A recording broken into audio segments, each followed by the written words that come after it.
Picture this.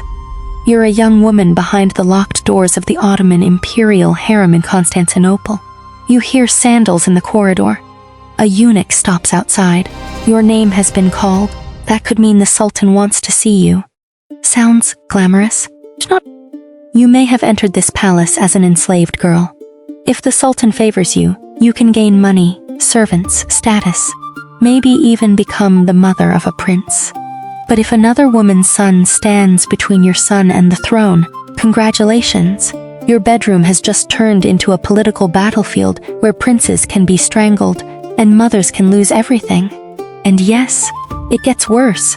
First, forget the fantasy of hundreds of half-naked women lounging around waiting for one horny sultan. The imperial harem at Topkapi was a household, school, family residence, and political institution. It included the sultan's mother, daughters, sisters, servants, eunuchs, concubines, and children. But sex absolutely mattered because producing heirs was one of the most dangerous jobs in the dynasty. Many concubines were enslaved women brought into the palace system. They were trained in religion, court behavior, music, sewing, household management, and strict etiquette. And then there was the hierarchy. At the top stood the sultan's mother, the Valide Sultan. Below her came women whose importance depended heavily on one thing: the sultan's favor, and even more importantly, whether they had given birth to a prince. And there's another ugly truth underneath all the perfume and silk. These women did not meet the sultan as social equals. A slave concubine could be educated, rewarded, promoted, and eventually freed, but she began inside a system of ownership. Calling that relationship a fairy tale romance can hide the coercion built into the structure. She could gain influence. She could become enormously powerful. But at the beginning, she could not simply say, "Nah, I'm leaving," grab her coat, and walk out of Topkapi. That's seriously fucked up, and it matters, because the palace could offer extraordinary upward mobility while still being a cage. That sounds simple until you realize what a prince actually was. A prince wasn't just a baby. He was a future sultan, or a future corpse. For generations, the Ottoman dynasty had no clean little oldest son automatically inherit system. Princes competed for power, and once one became sultan, rival brothers could be killed to prevent civil war. So when a woman gave birth to a son, she had not simply become a mother. She had entered a succession struggle. Imagine holding your baby and realizing that another woman in the next apartment is holding a potential death sentence for him. Yeah, that'll create jealousy. Under earlier Ottoman custom, a concubine generally bore one son and then focused on raising that prince. When he went out to govern a province, his mother normally went with him. Her future became tied to his. If he eventually took the throne, she could become the most powerful woman in the empire. If he failed, her whole world could collapse. Then Hurrem arrived. Europeans later called her Roxelana. She was probably taken from the Ruthenian region, carried into slavery, and eventually entered Sultan Suleiman the Magnificent's household. She had almost no control over the first part of that journey. But inside the palace, something extraordinary happened. Suleiman became deeply attached to her, and he kept returning to her. Hurrem gave him multiple children, including several sons, breaking with the older pattern of one mother, one prince. Then Suleiman did something even more shocking. He freed her and married her. A sultan marrying a former slave concubine he was openly devoted to? Okay. That changed the damn rules. And there was already another important woman in the story. Mahidevran, mother of Suleiman's eldest surviving son, Mustafa. Mustafa was not some forgotten child. He was a serious contender for the throne. That meant Mahidevran's future depended on him. Hurrem's future depended on her own sons. Now put those two mothers inside the same imperial family and tell them only one branch gets to win.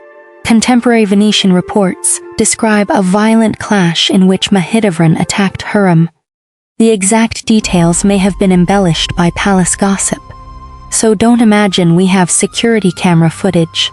But the rivalry itself was very real, and Hurrem won the battle for Suleiman's affection. Mahidevran lost his favor, but she still had Mustafa. As long as Mustafa lived, she still had a path to the top. That's where palace jealousy stopped being personal and became lethal politics. Because in 1553, during a military campaign, Suleiman ordered Mustafa executed. The prince entered his father's tent. He did not come out alive. He was strangled by the sultan's men. Jesus, this is seriously fucked up. For centuries, people blamed Hurrem, claiming she schemed with her son-in-law, the Grand Vizier Rustam Pasha, to convince Suleiman that Mustafa was plotting rebellion. Here's the reality check. Hurrem's exact role cannot be proven. The most dramatic conspiracy stories rely heavily on hostile reports and later gossip. But Mustafa's death is not a myth. Suleiman ordered it, and Mahidevran lost her son. Think about that from her side. Years of raising him, years of waiting, years of knowing that if he became sultan, she could become Valide Sultan. Then one imperial order destroys everything. Some bastard in a palace didn't just end a political career. He ended a mother's entire future with one command. The woman who once shared Suleiman's bed now lived long enough to see the son who gave her status killed by his own father. That is the cruelty of this system. Sex could open the door to power. Motherhood could lift you higher. But your power was attached to a man, the sultan, then your son, and that made it incredibly fragile. Hurrem understood that better than almost anyone. She didn't just remain a favorite hidden in a bedroom. She corresponded with Suleiman when he was away, participated in diplomacy, sponsored major charitable foundations, and built a public political identity. Her influence helped transform the imperial harem into a much more visible center of dynastic power. Later Ottoman women pushed that influence even further. Mothers of sultans could control access, build alliances, distribute patronage, communicate with officials, and sometimes act as political power brokers at the highest level. In later periods, powerful royal mothers could even exercise authority during the reigns of young or politically weak sultans. So yes, the sultan could have multiple women in his household, but sharing a sultan was never just about lust. It was about access. Who saw him? Who had his ear? Who gave birth to a son? Whose son survived? Who controlled information? Who had servants loyal to her? Who could get a message through a guarded door? And who was suddenly isolated when the balance of power shifted? That's the part romantic harem paintings usually leave out. The silk cushions were real, so were the locked gates. The jewels were real, so was slavery.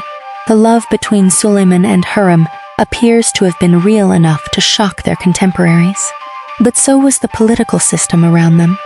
A system where the same palace could turn an enslaved woman into the legal wife of one of the most powerful rulers on earth, while another mother watched her prince walk into a tent and get strangled.